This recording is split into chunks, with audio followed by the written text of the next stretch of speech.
Welcome to Metaphysical Soul Speak. I'm your host, Elena Fox Starks. Well, guys, I'm still alive, barely. I have been feeling really sick. So, I don't know. I hope whatever this virus is that I've got, la gripa, the grip, loosens its hold on me soon. I literally slept 18 hours, and I think the last time I slept a lot was like 14 hours a few months ago because of Ascension symptoms. I have not been like this in a long time. My kid had this, and he says to me, well, have you gotten nostalgic yet, Mom? And I'm like, yeah, a little bit today. He goes, well, day 3 with this one is you get very nostalgic and you start crying for your childhood. And I'm like, oh my God. That's how, I had this screensaver, like wallpaper on the back of my phone. On, the background of my phone. And it was of the colored marshmallows, because this is the week of Easter, supposedly coming up in a few days. And I just put it because it was a weird memory I had a few days ago. I was like, oh yeah, I'm going to put my, those colored marshmallows. It reminds me of my grandma. She used to make ambrosia salad for Easter. And then I realized it was Easter week. And today I saw those marshmallows and I cried. Like, what? Like, it was so weird. It's like this dark night of the soul thing that it's not just this illness, though. The full moon tomorrow is going to give us a lot of this dark night of the soul, pining away for our childhood. I've been going through this for a few weeks now, and it's like so stupid that marshmallows would make me cry, but my grandma used to put all these fruits in the salad and then the fruity marshmallows, and it was like the only time I could ever have marshmallows with dinner. Like the blue ones and the green ones and the pink and the, you know what I mean? The fruity marshmallows. And it's not that I miss the marshmallows so much, although I do miss Easter candy, and I live in Ecuador, and they don't have the same Easter candy as in the States, and so sometimes I miss that. I miss my kids being really little and making the Easter eggs and having them go hunt for them outside, or taking them to the park in Paradise, which just isn't even there anymore. But I started really missing my grandparents this week again, and I started looking around on YouTube at all the people that I normally listen to, all the other light workers, and see what they're going through and what their listeners are reporting. And apparently we're all going to be going through this dark night of the soul with this coming full moon tomorrow. And a lot of it is about childhood.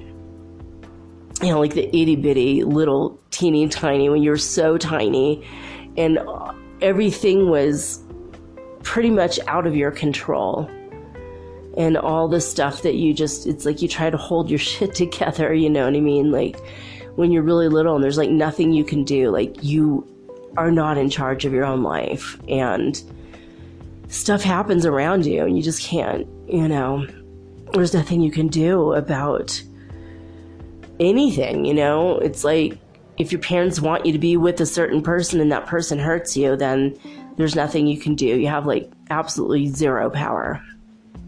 And everybody has something, some horrible story from kidhood, from childhood. And that's what we're facing with this new moon, starting tonight on in through tomorrow and possibly the next day. And then I have this double whammy with this cold that also makes you nostalgic for your childhood, which is so strange, Like, I felt loved and safe probably the very last time when I was about 4 years old.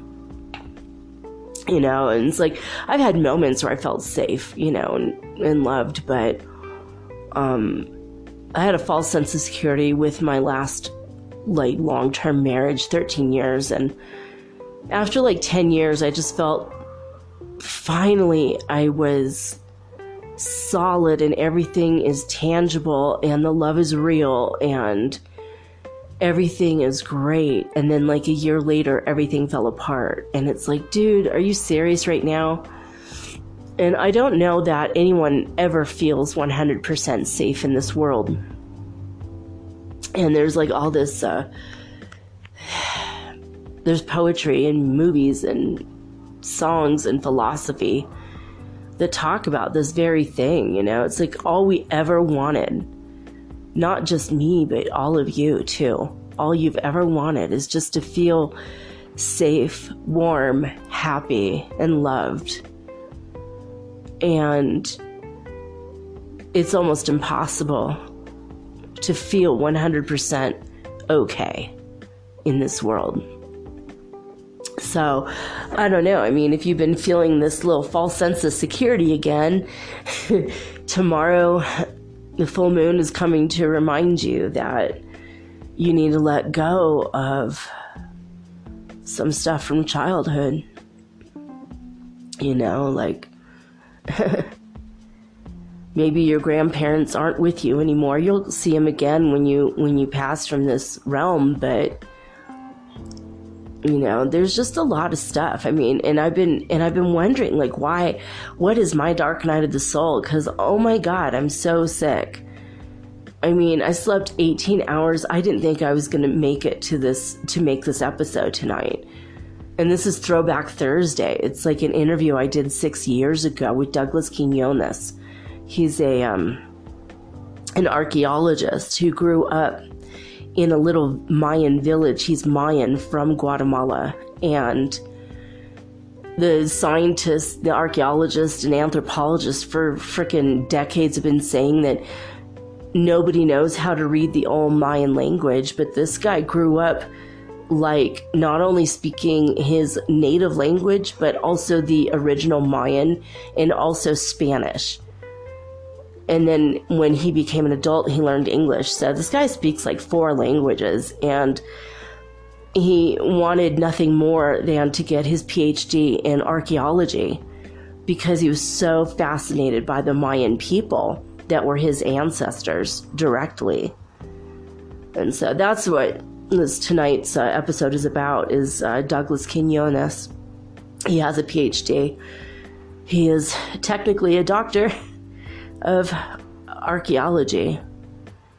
And if it wasn't for him, I never would have met Mary Lou Ridinger, which was last week's Throwback Thursday episode. She was the one that discovered the lost jade in the Mayan world. So anyway, I'm like, gosh, thank you, God, that at least the timing is correct, and I don't have a lot to talk about tonight. I could just pop that, 20-minute show on here. But I was like really thinking about it, and Victor Oddo, O-D-D-O, I mean, if you don't listen to him yet, you probably ought to go listen to him.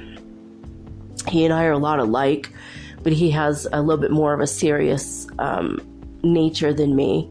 But he's very sweet. He's done that thing between Michigan and California like I have, and my old boyfriend from college, he did that too. He was like in California and then Michigan and then California again. I don't know what the connection is there. It's very, very weird, but a lot of people that are in Michigan have been to California and lived in both places. Even my friend who's in jail, like, they put him back in Michigan for 20-something years, and now he's getting out and he's going back to California. There's like a weird connection between these two states. Anyway, Victor was talking about a incident when he was 9 years old, in which he was at a 4th of July celebration, which is, the American Independence Day from the British. if you're not from my country. I do have a lot of people in France and in Ireland listening, and a couple people in down under in Australia and New Zealand now. So hi guys. But he was saying there was an incident in which a firework went the wrong way and landed in his clothes when he was 9 years old, and he literally caught fire and had this horrible incident, and he has burn marks on his body as an adult still from this incident. And he just felt like, why was I singled out? Why did I get personally attacked? And it's something that's been a source of really intense pain, for him. And so he said that that's something that he's been going through this week. And a lot of people will be going through the more painful parts of their childhood this week. And tomorrow will be like the pinnacle of feeling lousy emotionally and mentally. And I'm like, then why the heck am I sick? And I started realizing I was a very sickly child. I mean, I had asthma from the day I was born. I was in an incubator for a couple weeks and almost died. I mean, my whole life I've had kind of a weaker constitution as far as being able to just get out there and be physically powerful. That wasn't me. I'm not an athlete as much as I tried to be for a while. And then I got this horrible, I got this disease, 20 something years ago. And it's the disease that people get when they're overachievers. And I was an overachiever, and I went through this painful period for like most of my adulthood where I felt like I could never be good enough. I'm not good enough. I'm not there. I'm not like other people. Other people have it so easy and I have it so crap. And now that I know better, I mean, everybody has, crap in their life, and everybody is struggling, and most people just hide it really well.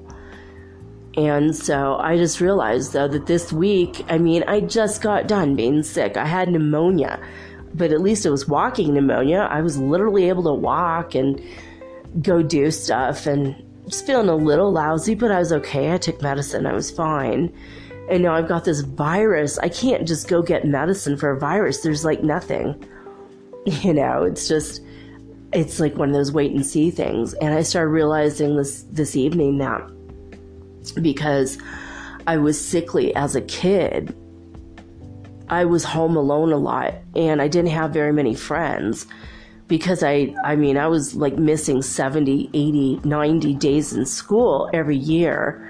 So right when I'm like getting ready to have a relationship with other people and I'm starting to make friendships, then I would be sick and I'd be gone for a couple weeks. And then it was like trying to get to know them and become reacquainted with people that felt like they could never really know me because I was never there. And now I just pretty much, I'm an empath, and I kind of isolate myself. I'm a severe introvert. I'm an extreme introvert. And if I know someone really well, then I'm not introverted at all. But it takes a long time for me to let somebody into my life. So I'm kind of like revisiting all these weird old emotional and psychological energy patterns from my childhood with this illness. And it's like, yeah, I remember having like earaches so bad that I would just be crying, and my dad would make me put my head on a heating pad so that all the wax would drain out of my ears. But apparently don't ever do that if you have kids or for yourself, because it can boil the wax inside your ear, and it caused a great deal of problems with my ears. So I've always had problems hearing my whole life. And so all this like weird stuff that just as an adult, I'm 50 years old. I pretty much accept all of this stuff about myself. And so it's like, doesn't really bug me. Just the ear ringing, the tinnitus really, really irritates me lately. But, that's just an ascension symptom that we're all experiencing, So I don't know. I want you to be aware of all the stuff from your childhood, like stuff that makes you feeling like nostalgic, all the things that are making you feel like, where you're revisiting some of your like more deeper sources of pain. That's what this week is about. Like we're in the fifth dimension. We are right now, but we're still letting go of some stuff. And the more that you let go, the more you're going to, buoy yourself up. You're going to, like I don't know if you guys know about fishing. I used to go fishing with my grandpa when I was a little girl. And I mean, on up until my teenage years, I mean, I was always fishing almost every week. My grandpa is from Arkansas, and he grew up poor.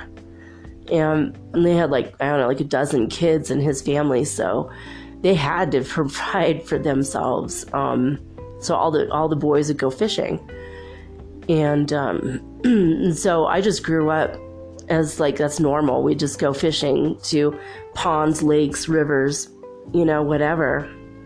And a great amount of my childhood, we would be eating fish that my grandpa caught. Even though he made good money, and he just, that was like his way. It was just his way. Plus he's Cherokee and Irish, and he was, that Cherokee thing. I don't know, he just felt like connected to the Cherokee part of himself, and he always wanted to be outside. And he always needed me to be outside with him so that I would catch that needing to be in nature, in the natural world. So I did that, and I was with him pretty often. I was out fishing with my grandpa. and even during the week, my mom would come and get me, and we'd go fishing, and we knew a good catfish hole. And catfish is, for me, I never ate it. It smelled gross. I never wanted to eat it, but we knew how to catch catfish. So I would always go with my mom, and every week we would go catch catfish, and then we drive it down to my grandpa as a surprise, like, hey, check it out, we just got these huge catfish for you, because he loved to eat catfish. So it's kind of weird. I'm like remembering weird parts of my childhood that I haven't thought about in, God, like 30-40 years.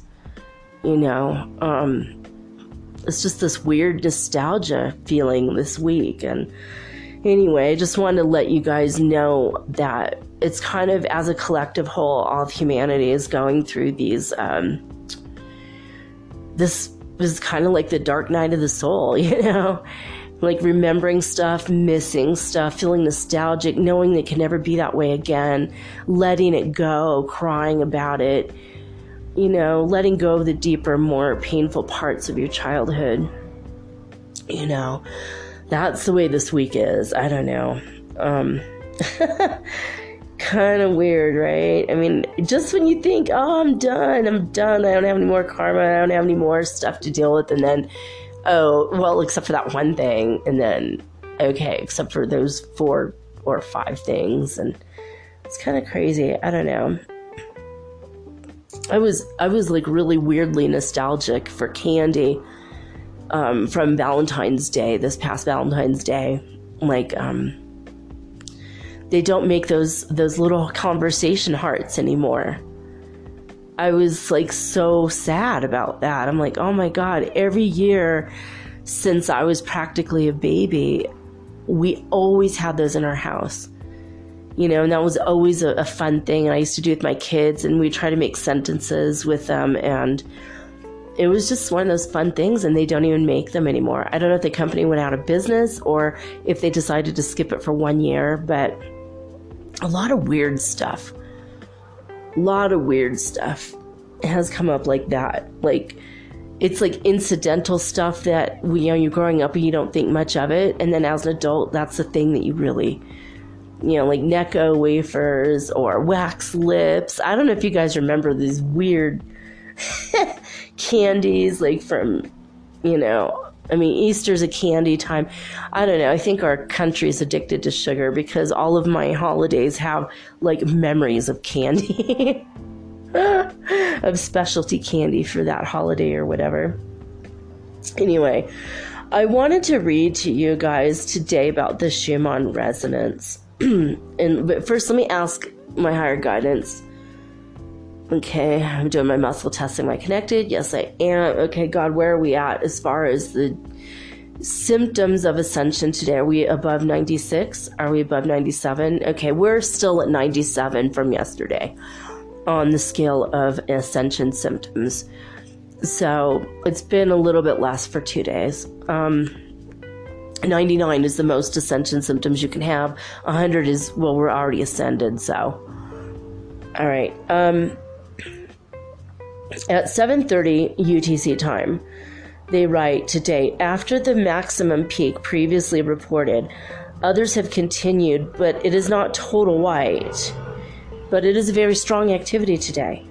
The peaks followed one another between 50 and 60 hertz until 2 UTC, and then dropped slightly with a minimum at around 20 hertz at 4 UTC, and then returned back up to the 40 hertz again.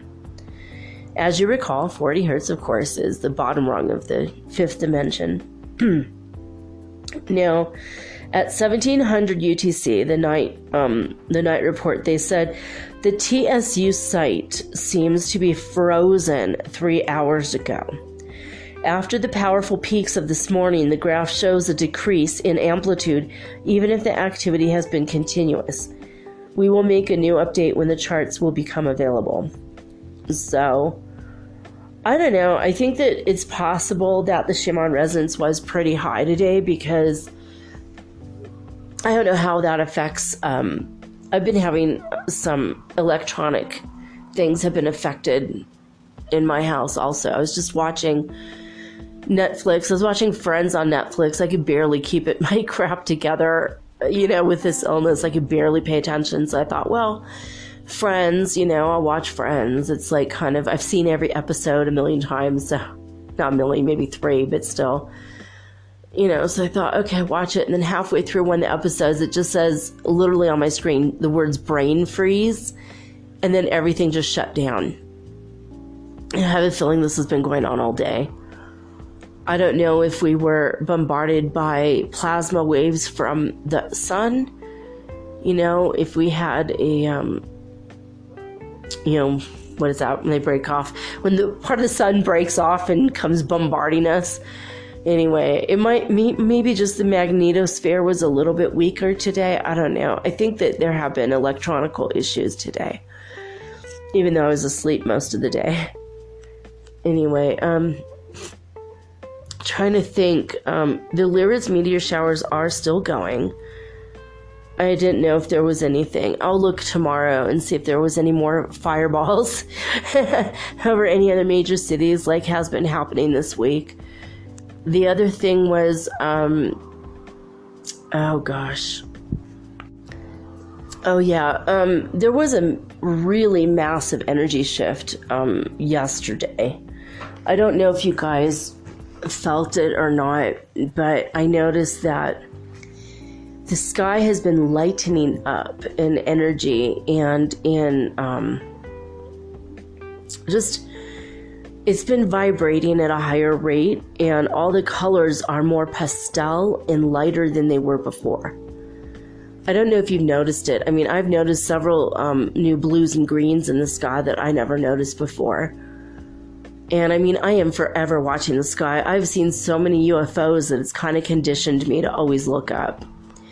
And then for a while, I was looking up at the chemtrails when I was in Chico, California. That was happening all the time. And I mean, I was forever taking footage of, I was filming footage of like the chemtrails and black helicopters. And every time there was like a gathering in the community, I was always out there filming it. And so I was always forever looking up.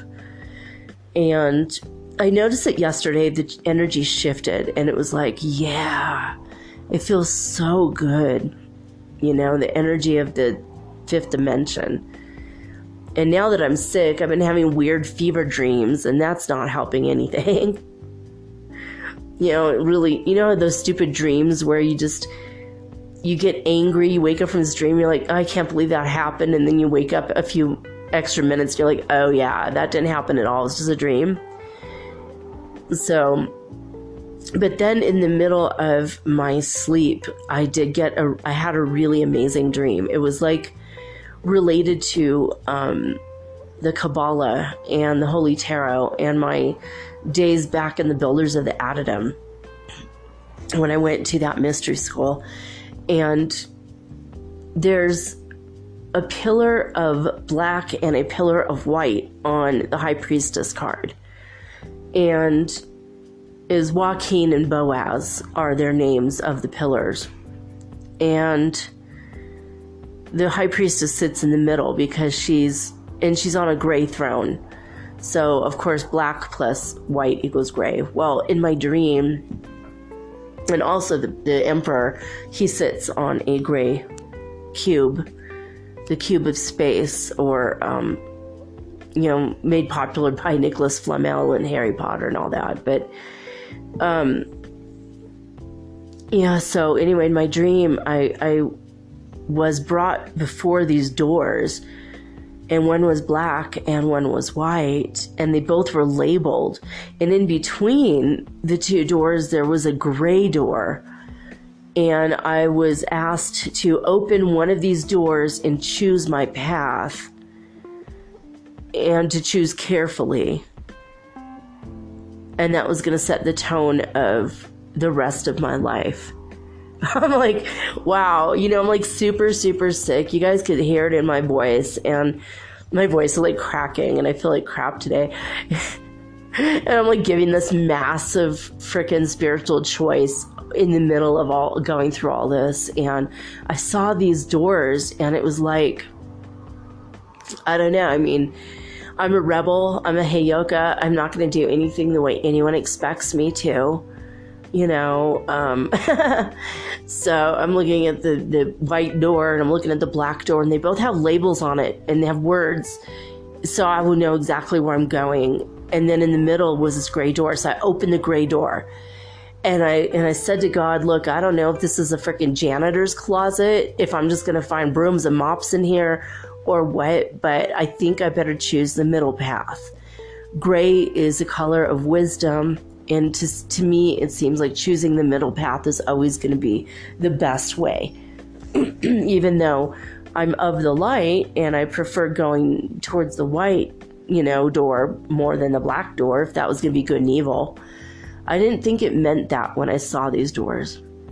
And so I chose the gray path, and I heard a big booming voice from the sky saying, "You have chosen wisely."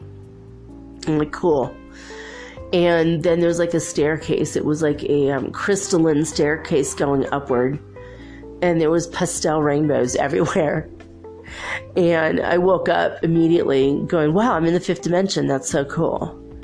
Even though I'm really sick and I feel like crap in my body. My eyes are red, still with the Ebola-like symptoms of my eyes being super red. I'm like, But, I don't know, like energetically, I feel okay. I feel good. So whatever I'm going through, it's physical, a little bit psychological, and, like mental, whatever. But emotionally, I'm good. Miss my grandparents, but I could go visit them in heaven. I wake up, I'm like, well, I could just go see them. I know how to do that. But it's very weird. I mean, I have in my bedroom, it's a hardwood floor. But when I woke up from that dream, and when I first put my feet in my little slippers, I saw the whole floor as black and white squares. It was like a weird hallucination. But then that reminded me of a dream I had when I first got together with my last husband. And I had a dream when we'd been living together like a couple weeks. And I woke up, I sat up, and I was startled, like 6 a.m. He's like, what happened? I'm like, I just had this dream. I'm standing on a white square, and you're standing on a black square. And we're surrounded by black and white squares. And in every direction from us came these yellow, cartoony, lightning strikes. And they're going in every direction. And in the background, all around us were these red velvet curtains, like a maroon red velvet curtain. And he just said, oh, I have to bring you somewhere, and I can't say anything about it, but I have to bring you somewhere. So, and then above me was like this blue sky with puffy white clouds. And I hear a big booming voice in that dream. It said, your actions will affect thousands. I'm like, what the hell? So that's why I woke up like, what? My actions will affect thousands. What does that mean? You know, does that mean I'm going to have kids that are famous someday? I mean, my oldest is really good on guitar. He shreds on guitar. My youngest is doing really well with music. He's taking violin lessons and, you know, on guitar too. So they're both learning how to sing, which is cool. I mean, I'm not musical at all, so it's pretty neat.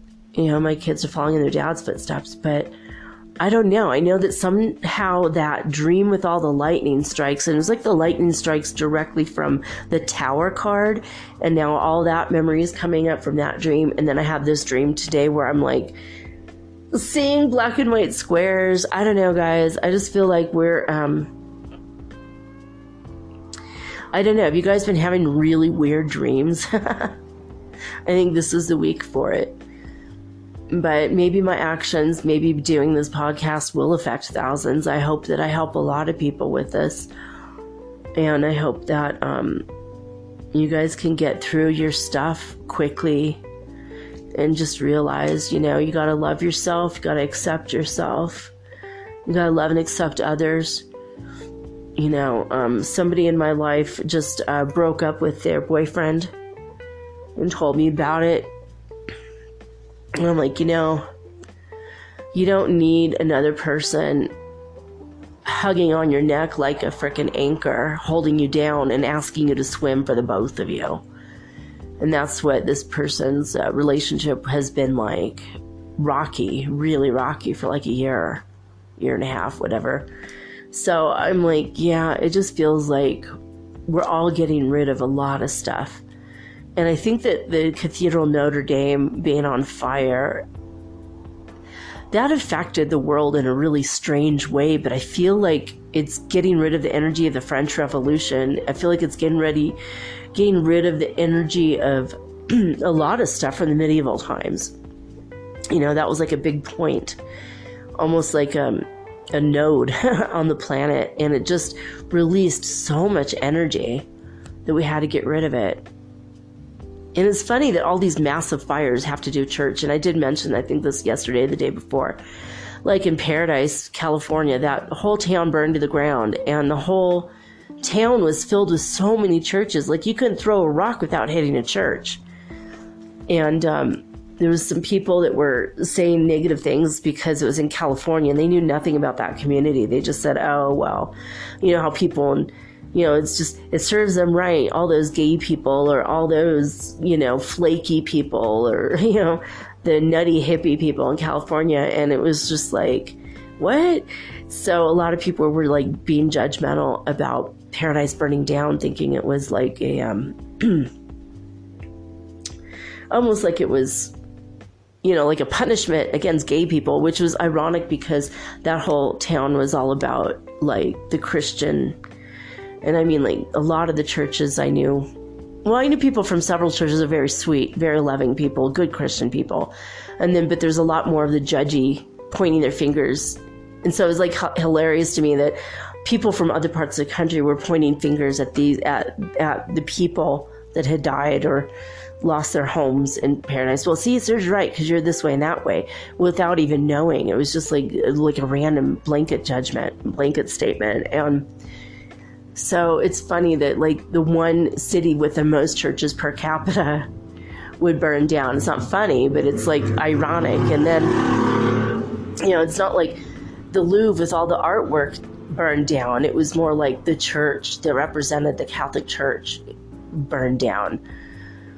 So I think these and a few other messages I've gotten have been that we should probably let go of our religions. You know, we should embrace our spirituality. That's more closer to who we are as souls inhabiting a human body. But I mean, if your religion still brings you comfort and love and joy, then do that. But if it doesn't anymore, it's time to start embracing the spirituality that you've always had inside and maybe weren't aware of it. Anyway, that's just my 2 cents on all these topics. But anyway, it is 11:44 right this moment. I just looked down. Oh, and I have 33% left to charge on my phone. So there's your numbers to look up today. 11, 44, and 33. Anyway, I love you guys all very, very much. Stick around and hear the first part of a 3-part interview I did with Douglas Quinones 6 years ago. I'm going to say goodbye now. So I'm signing off, but still stick around for that interview because it's only 20 minutes long. You're going to love it, I think. It tells you some real stuff about the Mayans as opposed to what anthropologists assumed and wrote in books, and like the idea that the Mayans don't exist anymore. No, like I lived in Guatemala among the Mayans. They're everywhere. The greater majority of people there are descended directly from the Mayan people there. Just like here, I'm living among the Incan people. You know, just because they moved away from the jungle doesn't mean they don't exist anymore. But there's been a lot of erroneous thoughts and information that was wrong. So hopefully you'll enjoy this. You're going to have to turn it up. The sound quality isn't as good as this part of the show. So, you know, use earbuds, turn it up, or use speakers if you're using, you know, a laptop or a computer. Anyway, I love you guys with my whole heart, my mind, everything, my soul. Thank you for being my listener and putting up with my crazy voice now that I'm sick at the moment. I'm still learning how to fast forward my body into the future, into a place and time in which I'm not sick. Yeah, trying to figure that out. I need tachyons. Maybe I need a tachyon belt that'll fast forward me into the future in which I'm not sick anymore. That will be a fun invention someday, maybe. Anyway, I'm signing off with peace and love and joy and the high vibes of the holy fifth dimension. Now, don't forget to listen to the interview, and I'll talk to you tomorrow. Until next time.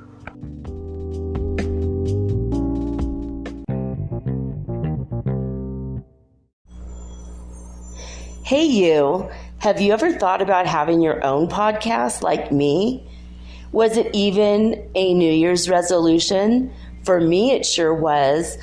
But as I've been looking into this for months, I was daunted. There's so many questions I had. When I was trying to get this off the ground, I was wondering, how do I record the episode? How do I get it across all the platforms? How do I get my podcast on Apple Podcasts when I don't even have an iPhone? How do I get it onto Spotify and all the other places? How do I get people to listen? And how do I make money from my podcast? How do I edit it? Oh my God, I had all these questions, and I was so confused until I discovered the simple answer is Anchor. Anchor is a one-stop shop for recording, hosting, and distributing your podcast. Best of all, it's 100% free, and it is ridiculously easy to use. And now Anchor can match you with great sponsors too, so you could get paid to podcast. All you need to do is record it. You don't have to go out and look for people to advertise on your show. They help you. So basically what I like about podcasting is I don't have to have a video of myself. You don't know if my hair is dirty or if I'm still in my pajamas or even if I'm wearing makeup. Haha. And it's so easy. I could do this from the comfort of my own home in my living room using this amazing app right from my cell phone. So easy, right? So if you've always wanted to start your own podcast and make money, by the way, doing it, please go to anchor.fm/start That is anchor.fm/start to join me and the diverse community of podcasters that are already using Anchor. Again, that's anchor.fm/start. I can't wait to hear your podcast, and I can't wait to favorite you. Woohoo! Let's be broadcast podcast buddies. I'll see you there.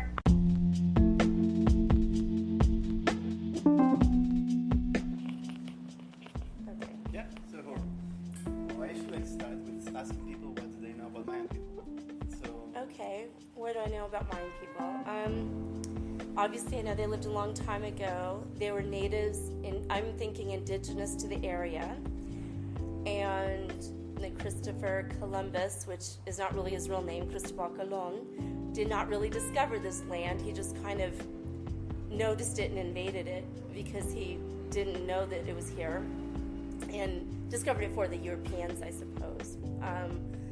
Mayan people, I think, believed in one God, but I'm not sure. And they had an amazing calendar system, and they were incredibly smart and great builders of architectural structures, pyramids, and the like. That's about all I know. Well, you are right in many things. Okay. Except for the Christopher Columbus, he didn't conquest here.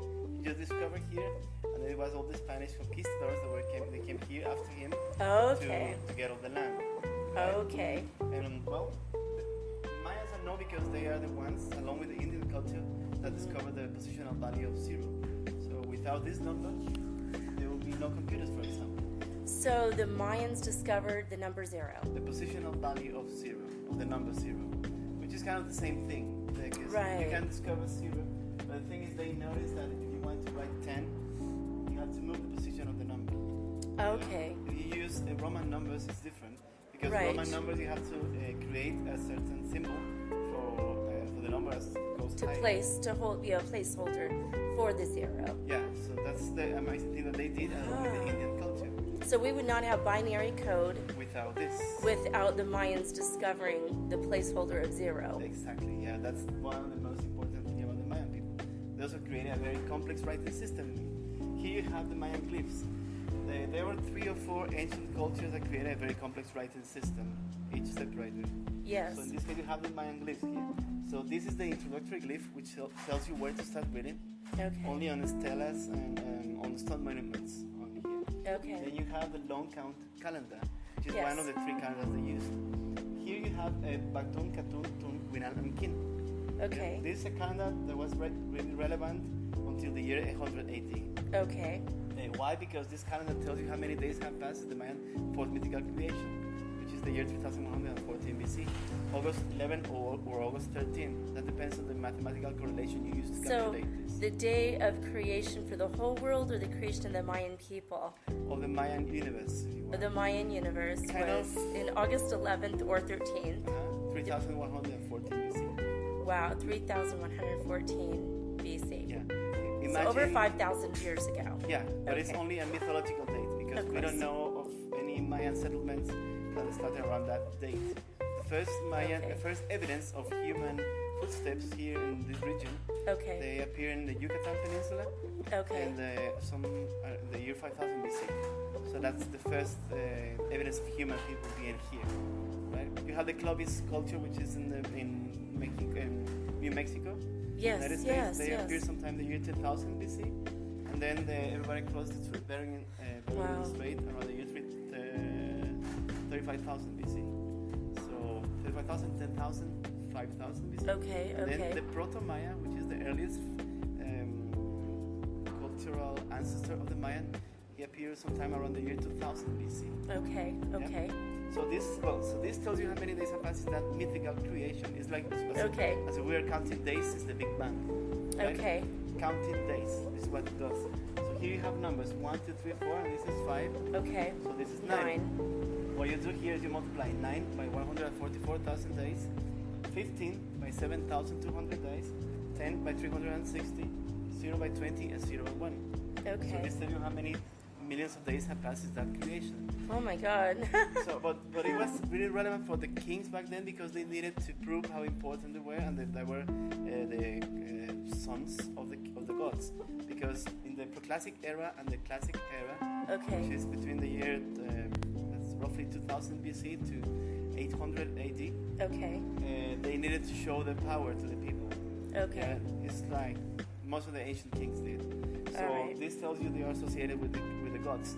But at the year 800 or 820 AD, a new political system starts, which is called the multiple system. It's like the Council of Elders or democracy. Oh, nice. Yeah. So then everything changed, and they don't need this. So they continue using this other calendar. Okay. But then you have I forgot to tell you this. You see this here is 0, but depending on the context is how you understand the Mayan glyphs. Okay. Here you have 0, but if you take this out, it's me, and also means no, or it's a denial form of saying something. Okay. That's Okay. here. If you see it on the outside, this is why we have this here. You can write names in Mayan glyphs. Okay. So like Anna is this is Na. Oh, This is okay. John, but it's not John, but it's this John, and this is no. This No. is Mayan John, no. grammatical. Okay. It's John. So all the hieroglyphs are very grammatical. Yeah. So it's very simple once you understand it. Once you, yeah. Maybe. Yeah. Well, I'll explain about Mayan grammatical system after. Okay. Oh yeah. Yes. So then you have, after the long count calendar, you have the Tzolk'in calendar, which is the calendar of the moon. The Tzolk'in. Yeah. Okay. Which means to set in order to count days. Okay. Tzolk'in or Cholki. Okay. Tzolk'in. Yeah. So this one here counts the movements of the moon. So this Okay. is a 260-day calendar. So Okay. here is the sacred calendar. This is where the Nahuals come from. Okay. Yeah, the Nahual with the spiritual Mayans. Naguales, the Naguales. spirits. The spirits? Yeah, it's kind of the Mayan protector, the spiritual protector. Yeah. Oh, yes, yes. Guardian Okay. angel, if you want to look at Okay. that. But Naguales. I've heard this story this name in the story of Carlos Castaneda's books. So I remember this word. Naguales means the spirits, the guardian. Yeah, you can go. Is it almost like an angel? It's Angel? it's kind of it's your alter ego. It's your protector. Okay. It's the relationship between you and the elements. Okay. And so it doesn't really relate to only animals, but it has elements like water, like wind, Okay. darkness. For example, you have planets like Venus. Right. You have a human being, which is the only human being in this 20-day Nahual. Okay. Okay. So after this, you have this, which is not a precise calendar. This just tells you where the moon was on this particular date. Okay. Oh, nice. So here you have the moon here on the 29-day Okay. cycle, and then it tells you how many days are left for the new moon to arrive, to sit. This is, by the way, one of the earliest Mayan signs, Chum, to Chum. sit. Okay, to sit. Sit, and this is Kin, the glyph of the sun. Oh, it's cute. Looks like a little flower. Kin is how you pronounce it, but it's a flower. Kin. Oh, You okay. pronounce it Kin. And then after that you have the sacred name of the moon, this position. So in this case it's Ukukaba, which means its sacred name, Hoi Ah. Hoi Ah. Yeah, this is Hoi and this is Ah, Hoi the name Ah. of the moon. The name of the moon. Yes. Okay. Ukukaba. What was your name? Ukukaba. Yeah, your name was. Elena. So your name will be Ukukaba Alina. Ukukaba Elena. Yeah. Oh, so the name of and then the moon. Okay. Yeah, your sacred name. Alina. Oh, okay. Then after this you have the Hanaf calendar. Okay. Which is the calendar of the sun. 18 months of 20 days gives you 360 days, and that's an extra month of 5 days, which is called Wayeb. You have 365 days. So this one here and the last one here is the calendar they continue using till today. Okay. And this create the calendar round. That's the most precise calendar as far as we know, historically speaking. Okay, so how many months are in a complete Mayan year? 20 months. 20 months. No. It's 18 months. 18 months of 20 days you have. Okay, 20 days, 18 months. Yeah. And that's 360 days total. Plus an extra month of 5 days, which is called Wayeb. So the extra days, so 1 month of only 5 days. What do you do with those 5 days? But you have nothing. They're called penitencia, it's in Spanish. Penance days. Penance. Yeah, Okay, where so you don't have to work. You don't have to eat nothing bad for you. You're not allowed to shower. You're not allowed to have sex. Oh, wow. So on those 5 days, you have to respect those days. So do you have to keep God in mind during this time? You have to what? Keep Dios or God in mind at this time? Yeah, or it's dedicated to Him. Okay, good. Those are the days where you're not allowed to do nothing. No smoking, no drinking, no playing around. Can you eat? Is there fasting involved? You can eat, but you don't have to eat pigs. So you eat very light-hearted, just enough to sustain your life, but it's not. You don't eat a lot of food at this time. You don't eat a lot of bad food. You can eat corn. Okay. You can eat beans, but do not eat McDonald's, for example. Oh, That's nice. bad for your body. Yeah, of course, yeah. So you don't have to put your body into this position where you can be hurt or ill. Sure. At some point. Oh, that's very interesting. So these two last calendar, they create this one here. The calendar round. You have 13 by 20, which is the Solkin calendar. Right. 13 by 20, 260 days. Okay. That equals 9 months. So the numbers are important here. 13 is important. Yes. 20 is important. Yes. And 9 months are important. Yeah. And here is the half calendar. So this gives you the most accurate calendar ever. Okay. So you see here today in the Mayan calendar we are in 5 Chikchan. So put it here. This is Can or Chikchan. Chikchan is the word in ancient Mayan language. Okay, Chikchan today. Can is how you say it today. Okay. So we are in 5 Can. To see the same number and the same day again, you have to wait 52 years. 33 years to see today. 52 years. 53 years. 52 years. 53 years. No. You have to wait 52 years. Oh, 52 years. Okay. To complete the cycle. So probably this is why it's sacred. Because if you live in the Mayan era, there's a big chance you never get to live more than 40 years. So the average lifespan of the Mayans, the ancient Mayans, were only 40 years about? 40, maybe 15 years because, by nutritional elements, by illness, no medicines. Wow. Not really because of war, no, or famine, no. Right, okay. Because, every ancient culture, people die kind of young. Right, of course. Only the kings will have to eat a lot and they were fat. Chubby kings like, Sure. Sure. Like Pakal, he lived 80 years. Wow. So, and there's another king, Takchanak from Cancun. Okay. He was 75 years old, I think. Wow. His son, he was mother at 20 something years. Wow. Of age. So why it becomes unique? Because since you will not see your proper birthday again, maybe. Okay. So every day becomes unique, and you have to pay attention to what says every single day. So since I'm not yet 50 years old, I'm still only one technically in the Mayan calendar, or? Not really one, but you are... One and a half? You will complete your cycle when you are 52 years. So when I become on my 52nd birthday... You will have your same number and your same day. But notice this. Okay. If you want to check your number, we'll check in the book, right? Right. But you will see your birthday is accurate. Okay. But after 52 years, you won't have the same number, the same number, the same day repeated. Why? Because Gregorian calendar has an error of a quarter of a day. Okay. So that's why we have the leap years. So to put it another way, it's 6 hours off. It's 6 hours off, yeah. So it won't be exact. It won't be exact. So you might have the same number again in 52 years, but not the same day. Okay. Yeah, but it's not the Mayan fault, it's our fault. Mayans are off only by 23 seconds.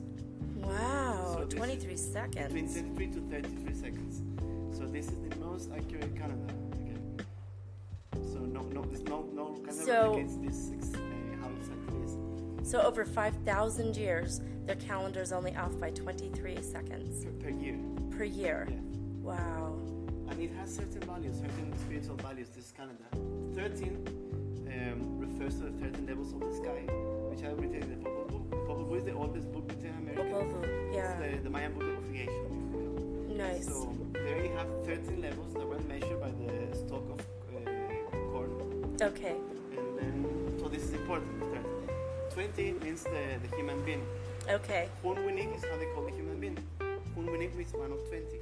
And Okay. the month is 20. Winik. Okay, unique. Okay. So 13 by 20 is 260 days. Yes. Equals 9 months. 9 months. So 9 is another important number. Why 9? Because 9 are the 9 gods of creation, the gods of the underworld of Xibalbá. Okay. So Xibalbá is not hell as the Spanish people thought before. Okay. They don't have that concept. They don't believe There is in no hell in the Mayan spirituality. There is no hell. There is only Nice. evilness that we do Okay. against humans. But there's nothing like Satan or scary. In Okay. fact, the gods of creation, they look very scary because they depict them as with bones and with a belly like that. Because you know when you die, you get gases. Oh. It's big. So your stomach will extend when you die. Yeah, so they Just yeah. but they Okay. represent certain gods. They will see them like that. Okay. So this number 9 is important because it represents the 9 Not months. the 9 months. Yeah, and also notice this here. 6 plus 3 is 9. 2 and 7 is 9. 4 and 4 and 1 is 9. Oh, so the numerology. It's always 9. I'll show you this. Since this on the long count, you have to group days or years by units of 20. Okay. Now this is multiplied by 20 gives you this. 4, Okay. 4, 1, 144,000. you multiply this by 20, it's 8 and 8 and 2, Okay. 16 divided by 2. It's 9. Okay. Again, 20, same number, and then you divide it, it's always 9. It's always 9. So it's always somehow related to 9. Yeah, why? Because it's creation. So Right, got it. and these numbers are really important because we have the numbers in our body. We have 13 major joints. 1, 2, That's right. 4, 5, 6, 6, Wow. and 30. You have 20 also, 5 and 5, 10, and then your toes. So so digits on each hand and toes, that's 20. That's 20. That's 13 joints in your body, 20 digits. which is the Mayan bigesimal system, how they group numbers. That's how they grouped their numbers. Yeah. And So it's literally based on what God showed us. yeah. Wow. And we also This is super awesome. 9 is also important because what do we have in 9 months? A baby. Yeah, so 9 course. represents life. Also in those 9 My months, first marriage. I'm just kidding. Probably mine will be. I'm teasing. So then you have also 9 months to calculate the digits of Venus, which they did. They created charts of Venus, Jupiter, Okay. Saturn, Mars. Oh, 9 planets. Yeah. 9 planets also. Oh. Well, I don't think they knew there were 9 planets before. Right now, there's 1 planet less in our point of view. Oh, Then, stop who picking knows? on Pluto already. Yeah. I'm For me, teasing. it's a planet because I learned that Yeah. science is different. I know. So, know. Also 9 refers to the 9 months of winter here in this region, and also the 9 months they Oh. need to plant the harvest corn twice. So 9 is really important for them. Wow. I didn't know we had 9 months of winter here. Yeah, I just we have moved here on the one. first week of winter, so. Well, it started already. I Right, think right. It's a weird. Yeah, I can feel how cold it is. I'm sweating already. Yeah. It's not really that Well, cold winter here here. is different. It's Yeah. it's humid. And, Yeah. Well, It's not bad. I actually enjoy it here. well, here this is they represent the long counts. See this December 21st. Yes. Is for how 3 can kin. Okay. And the other creation is for how a kum kum. So it's not really the same thing. So people Oh. were saying we reached a point when we start over again. If there's actually no evidence for that. There's this King Pakal from Palenque. He wanted us to remember that his ascension to the throne when we reached the first big tune. First, 1 big tune is 20 back tunes. So this means we are in back tune 30 right now. Yes. We're in We Baktun 13 We right have now. 7 back tunes more in the future. Oh, good. So Yeah. we're fine. And there's another date in Yashilan where you have a 19 back tune. So again, 30, 40. Okay. to 19. So we have 20 Baktuns left, and then what happens And after that? then it goes to 1, well, to 0, but in different position. This here is back tune, katun, tune, and king. Okay. On I don't know how many thousands of years in the future. 13, 19, 19, 17, 19. Okay. The next day will be 0, 0, 0, 0, 0, 0. So there Wow. will be big tune, back tune, katun, tune, and king. And Then it will okay. reset to 0. Then, well, not really reset because you have an extra. 5 days. No, an extra Uh-huh. 20 back tunes. Oh. So Okay. you So all right. time then it starts over. So if we're in the 13th Bach tune now, and there's... Sorry, we ended the 13th Bach tune. Or we just ended the 13th Bach tune. So we're now in the 14th Bach tune. And if we're... So we have 6 Bach tunes left. How long does...